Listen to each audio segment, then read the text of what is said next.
আগামী মাসের মধ্যে তাহলে বাংলাদেশে গুগল পে সিস্টেমটা চালু হতে যাচ্ছে।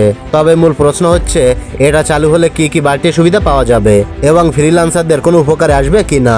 বাংলাদেশের মোবাইল ব্যাংকিং সিস্টেম যেমন বিকাশ, নগদ, রকেট এগুলো কি চাপের মুখে পড়বে? বিস্তারিত জানতে পারবেন আজকের এই ভিডিওতে। বাংলাদেশের আর্থিক লেনদেনের ক্ষেত্রে এক নতুন অধ্যায়ের সূচনা হবে গুগল পে বা গুগল ওয়ালেট আসলে, এমনটাই অনেকেই মনে করছে। এর মধ্য দিয়ে হাতে থাকা স্মার্টফোনই হয়ে উঠবে গ্রাহকদের ডিজিটাল ওয়ালেট, যার ফলে আর আলাদা আলাদা কোনো কার্ড বহন করার প্রয়োজন হবে না। প্রাথমিক পর্যায়ে সিটি ব্যাংকের গ্রাহকরা তাদের ভিসা ও মাস্টার কার্ড গুগল ওয়ালেটের সাথে যুক্ত করতে পারবে এবং পরে ধাপে ধাপে অন্যান্য ব্যাংকগুলোও এর সাথে যুক্ত হবে। তবে এখন এই সিস্টেমটা চালু হলে আপনি কার্ড ক্যারি না করেও জাস্ট অ্যান্ড্রয়েড ফোন দিয়েই আকাশপথে যাতায়াত থেকে শুরু করে কেনাকাটা অথবা সিনেমা সব জায়গাতেই লেনদেন করতে পারবেন। এই সার্ভিসগুলো শোনার পর আপনার মনে প্রশ্ন আসতে পারে, এই সার্ভিসগুলো থাকলে আমাদের কি লাভ হবে?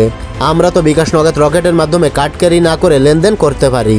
হ্যাঁ, তবে এটা ঠিক, কিন্তু গুগল পে সিস্টেমটা একটু ডিফারেন্স। এতে এক্সট্রা কিছু সুবিধা তো অবশ্যই আছে। প্রথমত, গুগল পে লেনদেন খুব দ্রুত গতিতে হয়।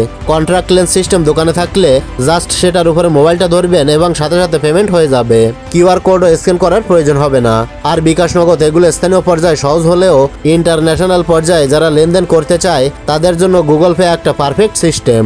আর আপনারা ডুয়েল কারেন্সি কার্ড গুগল পের সাথে যুক্ত করে বিদেশি ওয়েবসাইট থেকে কেনাকাটা করতে পারবেন।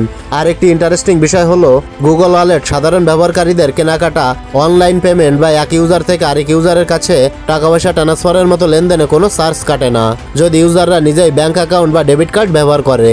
তবে কার্ডধারী ব্যাংক তাদের নিজস্ব নীতিমালা, কার্ডের ধরন এবং লেনদেনের উপর ভিত্তি করে ফি ধার্য করতে পারে।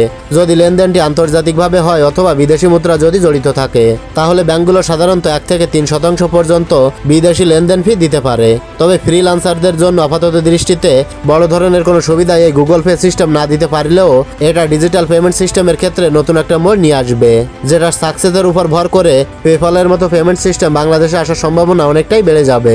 এখন গুগল পে সিস্টেম চালু হলে বর্তমানে যে মোবাইল ব্যাংকিং সিস্টেমগুলো চালু রয়েছে এগুলোকে কতটা চাপের মুখে রাখবে বা আদৌ চাপের মুখে রাখবে কিনা এটা সঠিকভাবে বলা মুশকিল।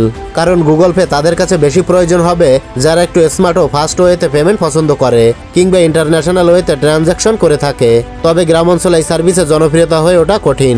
তারপরেও এই সিস্টেমটা চালু হলে মোবাইল ব্যাংকিং সিস্টেম ও প্রতিযোগিতার কারণে নিজেদের সার্ভিসগুলো আরও ডেভেলপ করতে পারে, যার কারণে তাদের নতুন নিয়ম চালু করা লাগতে পারে।